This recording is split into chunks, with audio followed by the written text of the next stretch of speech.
qué estados son clave, cómo funciona la carrera de las primarias, cómo funciona la carrera de las presidenciales. Y en eso, el sistema electoral estadounidense depende de los estados y depende de los partidos, en este caso.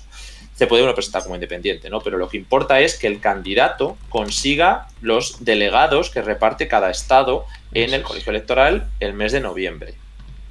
Y de cara a las primarias siguen un sistema diferente, cada partido lo puede organizar como quiera, bajo esas leyes de los estados, que es lo que ahora mismo están rompiendo, por ejemplo, Nevada, con esos dos procesos paralelos. Ahora vamos a explicar por qué. Pero la cuestión es que es parecido. Tú también necesitas ganar unas primarias en cada estado para conseguir unos delegados de cara a la convención de tu partido. Ya está. La diferencia es que, por ejemplo, en las presidenciales, el que gana se lleva todos los delegados o todos los... sí, eran compromisarios, no sé muy bien cómo lo decíamos, que reparte el estado, y por lo tanto los estados más grandes son los que conviene consolidar, pero como esos están muy polarizados, ya lo habéis visto en el bloque anterior, esos están más garantizados la mayoría y se centran en lo que llamamos estados clave o estados bisagra. En las primarias, sin embargo, no va todo al primero, sino que se reparten de manera más o menos equitativa. Entonces, como se reparten más, los estados más grandes ahí ya van a ser más importantes que en las presidenciales. Y nos encontramos con que California y Texas van a ser dos de los estados más importantes en primarias. Pero los primeros días, que todavía no son estados grandes, vamos viendo quién tiene capacidades para movilizar, y si se presentan 20 o 30 candidatos, que no se pierdan, porque va todo por donaciones, cantidades tan ingentes de dinero y esfuerzo político en campañas, en lugar de llegar ya a los estados grandes con unas campañas más asentadas, apoyos de los distintos precandidatos, ¿no? Y esto es lo que ha pasado en las primeras, que siempre son en Iowa, en New Hampshire, Nevada y en se me ha ido, Carolina del Sur. Vale. Estos 4 estados son siempre los primeros. Además, el Partido Republicano lo tiene como muy establecido, y sin embargo, durante este año los demócratas han hecho algunos cambios que han roto un poco la carrera de primarias. Ellos, para empezar, han puesto Carolina del Sur primero porque, bueno, en principio era un estado donde Joe Biden tuvo un gran éxito en las anteriores primarias, pero tampoco cuenta con una contestación fuerte. Joe Biden tenía garantizada la reelección, y ahora la campaña contra Biden va más por temas de presión externa, de que no puede continuar como candidato porque es demasiado mayor, tiene problemas de salud, pero la realidad es que él es el candidato único del partido y no va a haber unas primarias competitivas. Pero bueno, igualmente han cambiado el orden, priorizando el caso de Carolina del Sur. Es interesante. Los republicanos, sin embargo, no querían ningún tipo de cambio. Y en esos cambios que han aprobado los estados, hemos visto cómo Nevada sufría algunos cambios organizativos, igual que Michigan. Michigan se supone que va a venir después, pero los republicanos querían que solamente hubiera estos 4 estados antes del supermartes, que va a ser en el mes de marzo. Correcto. Por lo tanto, nos hemos encontrado con la situación de que el estado ha plantado una fecha para las primarias y los republicanos no quieren hacer primarias, quieren hacer caucus propios que tienen un componente distinto a nivel de los debates locales con los candidatos. Es más complejo, ¿no? Pero bueno, que hay otro componente distinto que simplemente ir a votar en las primarias. Y lo que nos hemos encontrado es que los republicanos han dicho, bueno, pues que se hagan las elecciones en Nevada en 2 días. El primer día, las primarias, a las que no les vamos a dar ningún delegado al que gane. Por lo tanto, Nikki Haley, cuando se ha presentado a las primarias, lo ha hecho sabiendo que iba a llevarse 0 delegados, incluso aunque ganara. Bueno, pues Donald Trump ha ido a los caucus, que era el que defendía el partido, y los caucus se han celebrado el día 8, mientras que las primarias han sido el día 6. Esto nos ha dejado un saldo de un poco caos interno, porque en el mismo estado, en Nevada, ha habido 2 fechas. Esto, imaginaos en España, ¿no? Que de repente digan, hacemos primarias abiertas o primarias de los afiliados, pero las hacemos en 2 fechas. Claro. ¿A cuál te presentas? Un candidato se presenta al día 6 y otro al día 8. Cuando además, si no me equivoco, no había complementariedad. Es decir, no podías presentarse en las 2. según lo establecido por el partido. No, claro, pero es que además no tiene ningún sentido. O sea, puedes presentarte a lo que tú quieras, pero si te presentas a las primarias sabiendo que el partido no las reconoce, pues ¿para qué te presentas? Porque ya dabas por perdido Nevada. De hecho, se lleva diciendo desde el principio que Nikki Haley estaba apostando todo a Carolina del Sur. Otra vez, porque Carolina del Sur es su estado, un estado va a Claro. ser estrella. Y por eso el hecho de que consiguiera unos datos aceptables en Iowa o en New Hampshire eran importantes de cara a Carolina del Sur, pero no era un estado que ya pues fuera a arrasar, ni mucho menos. De Claro, hecho, al pero revés, Trump arrasó en estos estados a niveles históricos y se quitó de encima a los candidatos más trumpistas, a Vivek Ramaswamy o a Ron DeSantis, que le han apoyado, con lo cual solamente queda una persona y si esa persona no hace frente a Donald Trump, le está regalando Nevada. Eso para empezar. sí, pero Y uno, eso es lo que ha uno, pasado. uno también puede interpretar esto, Ale, como asumiendo la derrota en Nevada, asumiendo la derrota general en la primaria republicana, presentarte tú a la primaria reconocida por el propio Estado, no por el partido, ganarla, intentar ganarla, y en esa disputa por el relato, que es en la que está inmersa Nikki Haley, de ser la candidata opositora a Donald Trump de aquí al 2028, decir, bueno, el caucus de Nevada lo he ganado. Cuando en realidad, por cierto, como se puede ver ahí, no lo ganó, porque lo ganó la opción de ninguno de estos candidatos. Sí, a eso es a lo que tenemos que ir. Bueno, hay que señalar eso, que ella se presenta a las primarias. Los caucus es una fórmula que gustan más, yo creo, en el Partido Republicano, al menos en el establishment republicano, los defienden más. Yo es lo que he visto, vamos, al menos en el caso de cambiar las de New Hampshire, no, las de New Hampshire es que eran primarias. Las de Michigan me parece que ha sido más problema, porque en Michigan va a pasar lo mismo. La diferencia es que se ha llegado a un arreglo interno. Y en Michigan va a haber primarias el día 27 de febrero, que eso es este final de mes, y va a haber caucus el 2 de marzo. Pero aquí se van a repartir los delegados. Entonces yo no sé si habrá problema con que te puedas presentar a las dos. Básicamente porque 16 delegados se van a repartir entre los candidatos de las primarias y 39 delegados entre los que se presenten al caucus. No sé, esto ya es un poco esperpento dentro de lo que son las elecciones estadounidenses.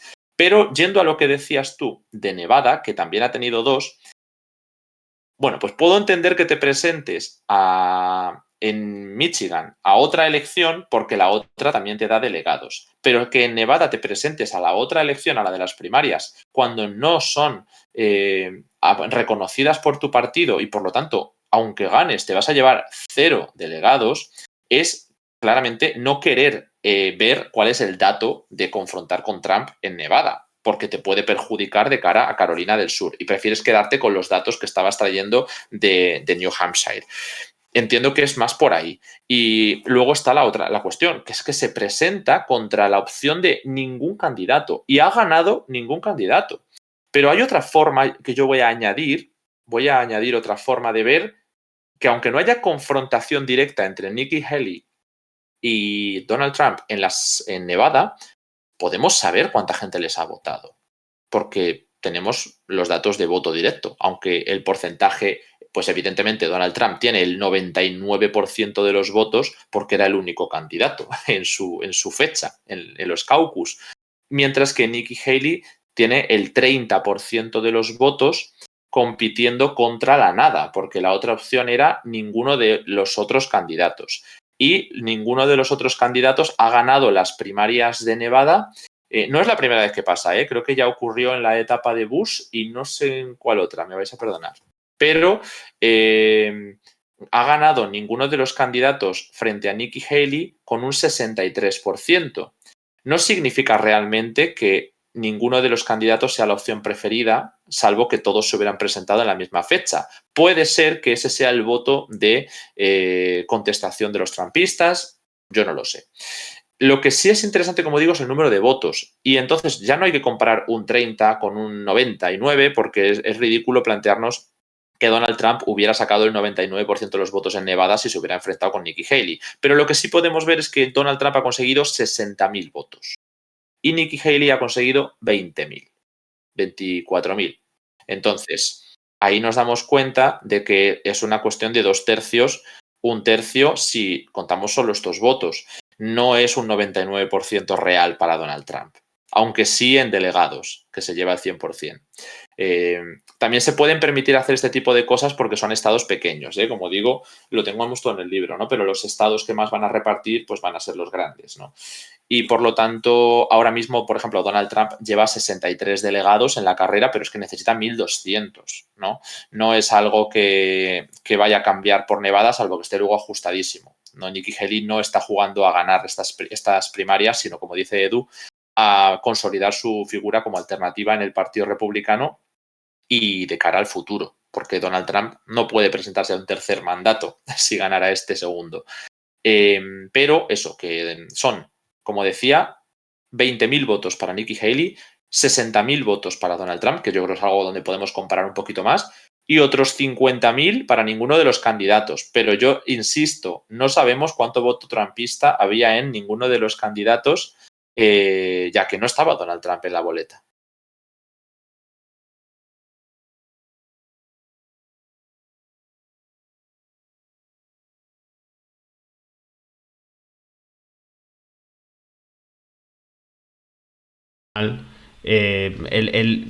Esta posición de dentro del Partido Republicano, del respeto a las instituciones.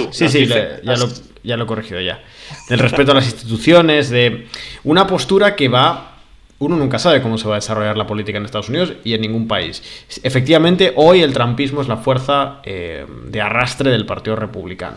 Es evidente, es la principal fuerza del Partido Republicano, la principal identidad política, ¿no? Si se quiere. Pero uno nunca sabe cómo se va a desarrollar la vida política del partido en los próximos años, las identidades políticas del partido en los próximos años. Tanto si Donald Trump gana las elecciones como si no las gana.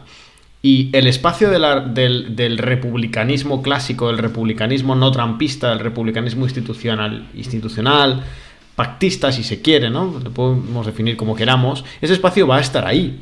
Independientemente de si consigue ser mayoritario dentro del partido en algún momento, ese espacio va a existir y ese espacio, de hecho, existe. Y alguien lo tiene que representar. Y la disputa por la representación la está ganando Nikki Haley. La ha ganado Nikki Haley. Y en ese sentido, estos movimientos hay que leerlos así y tienen un cierto sentido. Evidentemente, Nikki Haley y evidentemente el voto a ninguno de estos candidatos, yo estoy bastante convencido de que es un voto trumpista. Es un voto de impugnación de la figura de Nikki Haley en sí misma, ¿no? Es un voto de resistencia de que lo que es lo que ellos llaman, ¿no? El republicanismo woke no crezca dentro del partido. Pero bueno, como digo, el espacio político existe y va a ser representado, y es representado probablemente por Nikki Haley, y va a consolidar su figura a lo largo de esta primaria. Ellos son así como muy duros. En redes están siempre los del MAGA, los del Make America Great Again, diciendo esto de los Rhino, ¿no? Los republicanos que no son realmente republicanos, y yo creo que incluso, no sé si dijeron del de Vermont, cuando explicaba lo de Texas, que era un Rhino de estos que lo llaman. Pero bueno, que simplemente es ver quién es el verdadero... Lo que escuchamos muchas veces de la derecha acomplejada y no acomplejada. Claro. Es un poco ese rollo, la verdad. Pero bueno, solo quería señalar una cosa, que estamos proyectando los resultados, no me he dado cuenta, lo estaba todos diciendo un poco sin mirar, pero están, claro, no coinciden con lo que decía, porque estas imágenes, aunque se ajustan más o menos a lo que yo os contaba de Nikki Haley por encima de otros candidatos, incluso muchos de los que se han retirado de la campaña, ¿no? Vemos ahí a Mike Pence y Donald Trump con un 97 en lugar del 99, es que estos están sin actualizar. O sea, estos datos son del 1% escrutado en caucus y del 50% escrutado en primarias. Pero están para que os hagáis una idea de cómo han quedado las cosas, porque es muy parecido realmente, del 97 al 99, y la otra opción de 15.000 votos ha llegado a 24.000, os dije, o sea que no ha cambiado tanto. Así que bueno, nada, que no lo había visto, y para que la gente que no vea que se corresponde con lo que decíamos, es por eso. El de la izquierda, lo que veis, el resultado de los caucus en sí, de los que dan efectivamente delegados. Y a la derecha el resultado de lo que fue la primaria, organizada, digamos, por el Estado. Por cierto, gracias a Scaleus por esa suscripción de regalo que nos ha dado. Aparte de su suscripción, que ya viene de hace un tiempo, una nueva donación en forma de regalo de suscripción, que de vez en cuando lo había hecho, así que muchísimas gracias Scaleus por el apoyo que nos das aquí. Y gracias, por cierto, hace un ratito, hace 15 minutos, por parte de Santano, que se ha suscrito con Prime. Son 6 meses ya aquí con nosotros. Recordad que si os suscribís con Prime, no solo es totalmente gratuito, si ya tenéis suscripción a Amazon Prime, sino que además las renovaciones hay que hacerlas manualmente. Y también, por cierto, que hemos estrenado este nuevo formato de apoyarnos económicamente aquí en el canal de Twitch, con esas donaciones de bits. Así que si queréis apoyarnos también por esa vía, porque ya estáis suscritos o porque queréis hacer una donación pequeña o cualquier cosa, lo podéis hacer con la donación de bits, esos bits que encontráis en el chat, que podéis ir donando, dejar un mensaje y tal, y que a nosotros pues también nos apoyan económicamente por si queréis ayudar a que sigamos haciendo este trabajo que hacemos aquí en Twitch. Que por cierto, ya sabéis que lo hacemos todas las noches a las 9 de la noche, pero que si algún día hay un evento de particular importancia a cualquier hora, nosotros estaremos aquí en Twitch explicándolo, contándolo, siguiéndolo y analizándolo, como lo hemos hecho en muchas otras ocasiones, y que para que eso sea posible, pues es muy importante vuestro apoyo en el canal, también siguiéndonos, eso es importante. Marcad el botoncito de seguir y marcad la campanita para que cada vez que abramos directo os llegue la notificación, ¿vale? Muy importante eso. Y ya eso, tenemos el objetivo de subs, nos quedan solo 4, a ver si conseguimos llegar en el día de hoy a esa meta que tenemos para hoy, y si no, a ver si avanzamos en esa meta de bits. Así que muchas gracias a todos. Dice Gramática, ¿por qué hay más candidatos si solo se disputan 2 las primarias? Es que en realidad esto va caucus por caucus, digamos, primaria por primaria, ¿no? ¿Vale? Va estado por estado. Hay estados donde se presentan, evidentemente los candidatos principales, pues lo normal es que se presenten en todos los estados, pero luego hay candidatos que se presentan en alguno que otro. Yo lo entiendo porque ve ahí a Mike Pence. Sí, pero también es verdad que muchas veces, aunque tú te retires, te pueden seguir votando. Es que, claro, depende tanto del contexto, pero hay casos en los que se ha visto que, aunque ya el voto sea residual de algún candidato porque no sigue haciendo esa campaña, etcétera, que se puede organizar voto en torno a esa persona. Por ejemplo, también lo pueden hacer luego los delegados, con estos votos infieles que hay a personas que no se están presentando o que han retirado su campaña, un voto de descontento, o sea, puede haber muchas cosas. Pero lo importante, por lo tanto, es, como esto van a ser excepciones y van a ser votos de descontento o van a ser personas que ya no están en campaña, solo se va a mirar el resultado de las personas que están en campaña. Y da igual si el resto siguen ganando un delegado, 2 delegados o lo que sea. Porque como tienen que ganarse miles, pues entonces es más que garantista en ese sentido que no lo va a conseguir una persona que no esté activamente en campaña. Entonces sí que es verdad que pueden salir votos para otras personas, pero no es relevante. 0. Vamos con alguna pregunta más por aquí. Vamos a ver. Bueno, otra vez la pregunta de por qué hay más candidatos. Bueno, nos preguntaban qué podría pasar en términos de Oriente Medio y de Ucrania si volviese Trump a la Casa Blanca. Que esto da para mucha especulación, ¿no? Ves que esto es un poco, como decía, que sí. Una cosa es lo que me diga el candidato en campaña y otra lo que nos diga en presidencia. Esto lo sabéis todos, nos leáis del país que nos leáis o nos veáis de donde nos veáis. En campaña está diciendo que va a ser mucho más vehemente en Oriente Medio, como que Joe Biden es un blando y que si ellos estuvieran en el gobierno, sobre todo si Donald Trump estuviera en el gobierno, él lo dice, no habría habido un ataque como el que se está dando ni en Yemen, ni lo de Hamas, ni un ataque de Irán, que es lo que considera que fue lo de Jordania, y que esto no habría ocurrido, que Irán no estaría tan lanzada, ¿no? Por otro lado, pues hay quien dice eso, ¿no? De que hay que atacar a Irán.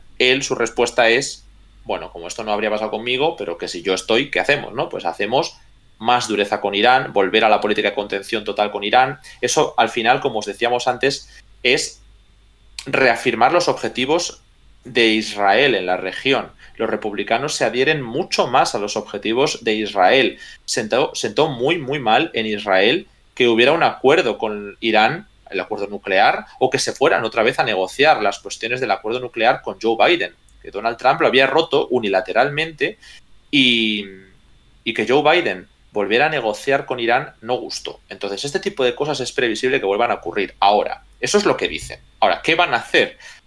Esto ya podemos especular. Aquí entra la opción de llegas al gobierno, estás haciendo más presión a Irán, pero ¿y qué hacemos? ¿Bombardeas Irán?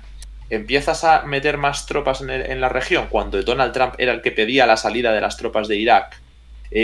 ¿Más apoyo a Israel? Seguramente den más apoyo a Israel, haya más presencia de los buques, de todas estas fuerzas que se están moviendo, pero en el momento en el que haya un conflicto más amplio porque estás incendiándolo, ¿qué vas a hacer? ¿Vas a meterte en una guerra regional? Eso no me lo dice ni un Biden ni un Trump. O sea, eso es una cosa que va a depender tanto de cómo sea la situación, el contexto, la coyuntura, que no lo podemos saber. Y sobre Ucrania parecido. Donald Trump está diciendo, es que conmigo no habría habido una invasión de Ucrania. Bueno, pero la cuestión es, ¿por qué no? Porque lo que Rusia pedía, además de un arreglo político, no las cuestiones conceptuales y técnico-militares que le ofrecían en 2021, era una nueva arquitectura de seguridad en Europa. Eso pasa por desmantelar las capacidades de la OTAN, al menos desde 1997. Eso es una barbaridad para muchos organismos, para muchas organizaciones de la OTAN. Para Estados Unidos, bueno, se puede hablar, pero para la OTAN en sí fue algo que no quisieron hablar con Rusia. Entonces, Donald Trump, que ha sido mucho más crítico con el papel de la OTAN y que recientemente ha vuelto a señalar que los países de la OTAN tienen que pagar su porcentaje de defensa y que no lo están pagando y que entonces la OTAN, bueno, igual ahora le parece tan poco inservible como le pareció en su mandato, pero no la cuestionó.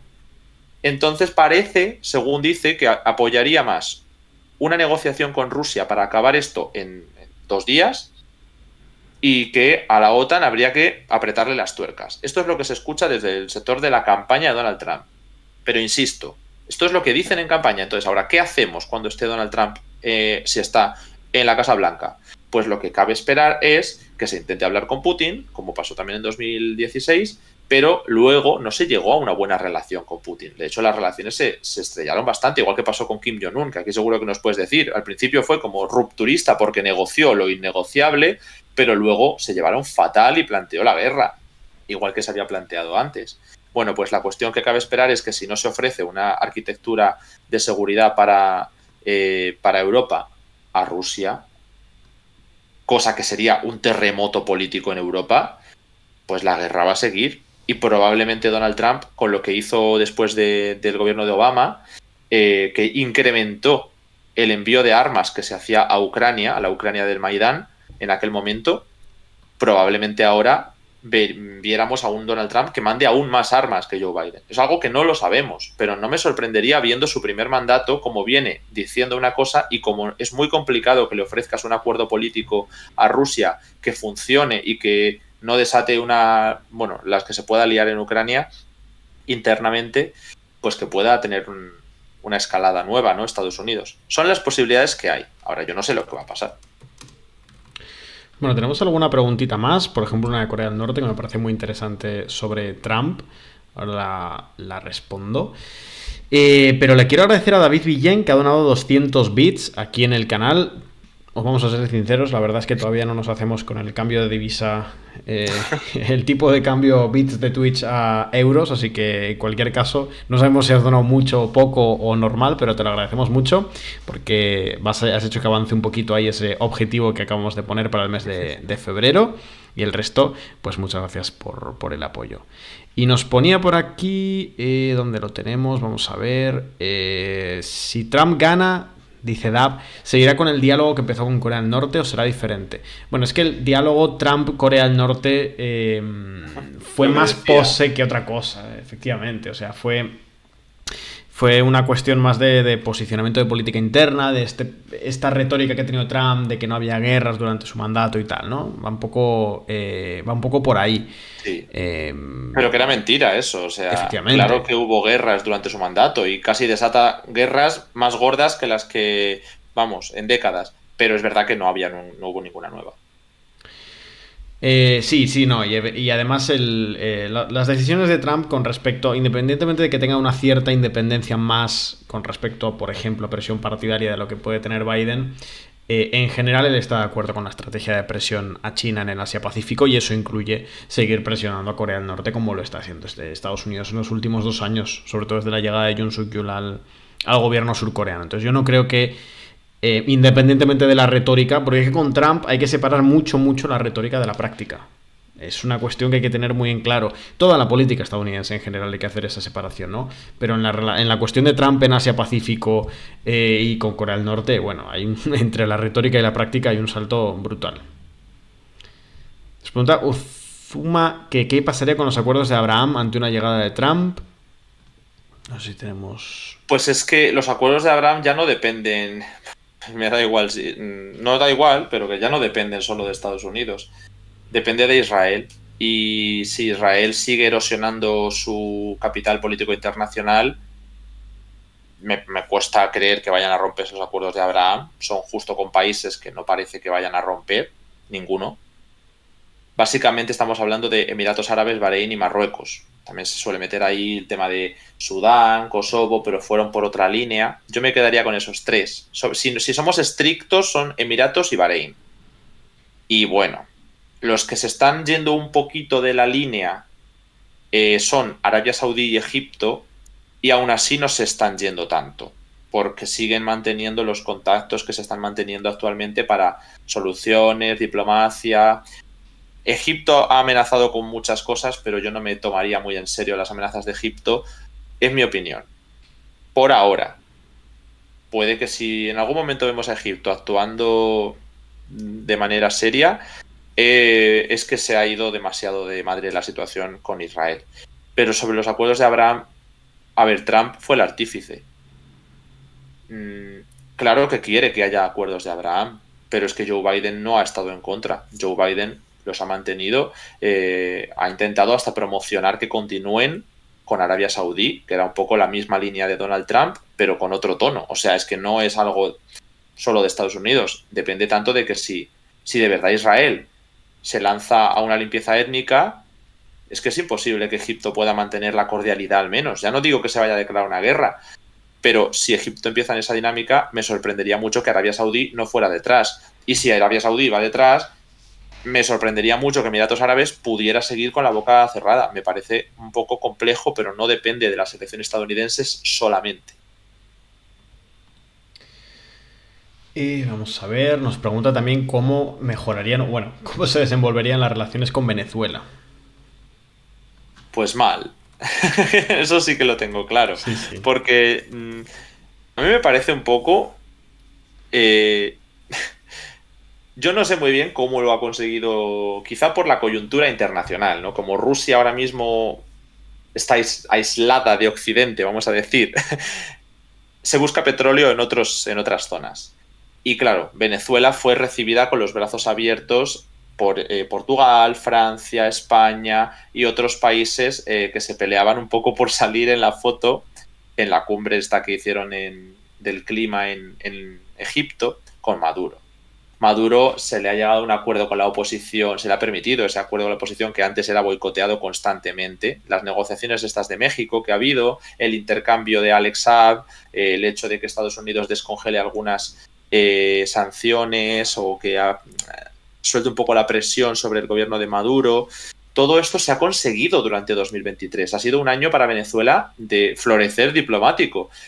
Pero no es esperable que esto continúe porque era evidente que esas primarias opositoras que no eran algo reconocido internamente antes, que no iban a continuar con el nombramiento del perfil que más pueda contentar a estos sectores estadounidenses, ¿no? Que era el de María Corina Machado, básicamente. Entonces, tarde o temprano, en 2024, se va a volver otra vez a ese mapa. Vamos a ver cómo se discurren las presidenciales, pero me parece muy complicado que cualquier administración pueda mantener este momento internacional con Venezuela. Es muy complicado. Ya se están dando amenazas de Estados Unidos de que ellos, pues, si no ven que se avance en el periodo de negociación, en el proceso de negociación con la oposición, van a volver a sancionar a Venezuela y a volver a imponer restricciones. Y a esto hay que sumarle el hecho de que desde el 2023 se metió mucha presión en la cuestión de Guyana. Ahí entra otro factor de desestabilización. Si de verdad estallara un conflicto, cosa que quizá encajará más en otros años, no todavía, pero sí que se está dando una militarización, ¿qué hace Estados Unidos? El Reino Unido y Estados Unidos se han visto muy implicados en los intereses de Guyana por las cuestiones petroleras y por las cuestiones políticas. Entonces, si las presidenciales no salen como quiere Estados Unidos y el conflicto de Guyana no sale como quiere Estados Unidos, un perfil como Donald Trump no creo que se quede solo en aplicar sanciones. Creo que intentaría escalar mucho más. No sé hasta dónde. Eso también habrá que verlo. Bueno, a ver qué más tenemos por aquí. Gracias, por cierto, David, por otros 100 bits. Parece que va surtiendo efecto ese objetivo que hemos puesto, que hemos estrenado. Muchísimas gracias. Así, bueno, tenéis otra forma de apoyarnos, ¿no? Quienes no queráis ir por la vía de las suscripciones, que es, yo creo, la mejor aquí en Twitch, pues también tenéis esa opción. O quienes ya estéis suscritos y queréis hacer un pequeño donativo, pues ahí tenéis la opción. Nos pregunta Uzuma, la línea de Trump con respecto a Kosovo-Serbia. Vale. Estamos aquí ya, el directo ya va sobre variado, política sí. exterior de Trump. No, me encanta porque tiene una conferencia sobre esta cuestión y la tengo bastante estudiada, pero Kosovo es uno de los puntos donde Trump ha promocionado más la normalización con Israel, ese acuerdo que se intentó realizar, la normalización con Serbia. Uf, qué complicado. El acuerdo de normalización con Serbia pasó por unos estadios de acuerdo económico, no acuerdo político. Volvemos otra vez a lo de siempre. Si no se da un acuerdo, un arreglo político, el conflicto no está resuelto. Y esto lo hemos visto en Ucrania, lo hemos visto en Palestina y lo hemos visto en decenas y decenas de casos en el pasado. En todas partes. En todas las guerras de Oriente Medio se buscaba un arreglo político. Claro, bajo los intereses de cada uno de los actores, que eso intenta tú conjugarlo, ¿no? Pero bueno, la cuestión es que Donald Trump promocionó ese acuerdo. Es un acuerdo que si no hay voluntad de hacer un arreglo político porque no es la prioridad de Donald Trump llevar a cabo esa política. Sí lo era combatir un poco, adelantarse a la diplomacia europea, porque la diplomacia europea ha intentado ganar peso en los Balcanes occidentales y les ha salido bastante bien porque hasta Serbia está haciendo equilibrios complicados para intentar mantener la línea con Rusia y con Bruselas, pero Kosovo es un territorio mucho más vinculado tradicionalmente a Estados Unidos. De hecho, está a la base de la OTAN y de hecho la relación con Trump fue excelente. Tanto que le llegaron a cambiar el nombre al lago Gazivode del río Ibar por lago Trump, para que veamos cómo está la situación en Kosovo, ¿no? Y las infraestructuras estratégicas. Entonces, como Kosovo ahora tiene un gobierno mucho más nacionalista, mucho más duro con los serbo-kosovares, es poco probable que en el futuro veamos políticas de pragmatismo y de diplomacia, salvo que vean que no les queda otra para acceder a las instituciones occidentales. El objetivo de Kosovo es entrar en la Unión Europea y en la OTAN. El de Serbia es entrar en la Unión Europea. Con lo cual, Kosovo ahora mismo está en una línea de reciprocidad con Serbia muy dura, de que no haya ningún tipo de cesión. Y esto es difícil de conjugar con la Unión Europea. Así que Trump aquí podría ganar terreno. Bueno, Ale, no sé si te parece que vayamos ya cerca de cerrar, porque de todas formas vamos a hacer directos toda la semana, vamos a poder tratar muchos más temas. No obstante, os recordamos que sigue abierta la posibilidad de las subs y en cualquier caso que tenemos ese QR que os recomendamos encarecidamente que escaneéis para ir al apartado de suscripciones de nuestra página web. Os recordamos también que mañana vamos a abrir directo a las 9 de la noche. Vamos a estar como todos los días aquí, vamos a analizar la actualidad internacional, vamos a contaros bastantes cositas, así que os recomendamos que vengáis, que estéis aquí mañana y también os recomendamos, por supuesto, que nos sigáis aquí en Twitch, muy importante, y que marquéis la campanita. Bueno, una cosita, ya que me decían lo de Venezuela, solo por clarificar, no digo en ningún momento que Mariana Corina Machado estuvieran los acuerdos de la oposición. Lo que dije es, y creo que es interesante, que Maduro se ha firmado sus acuerdos con la oposición y Estados Unidos confiaba en que de esa manera iba a poder meter esa primaria opositora como algo legítimo, pero ella estaba inhabilitada. O sea, esas primarias no iban a llegar a buen puerto con el chavismo nunca. Y ahora se están dando cuenta desde Estados Unidos de que ese alivio de las sanciones no iba a servir por sí solo para sus objetivos políticos en Venezuela. Eso lo sabíamos y lo hemos dicho en varios directos desde hace tiempo. Pero bueno, lo señalo ahora porque ahora es cuando se están otra vez volviendo las amenazas de que las primarias opositoras habría que respetar lo que sale, aunque salga algo que está inhabilitado, y que Maduro no va a estar comprometido con el proceso de presidenciales como le gustaría a Estados Unidos. Pero bueno, no nos va a llevar a la crisis por ahora tan grave que ha habido en 2017-18.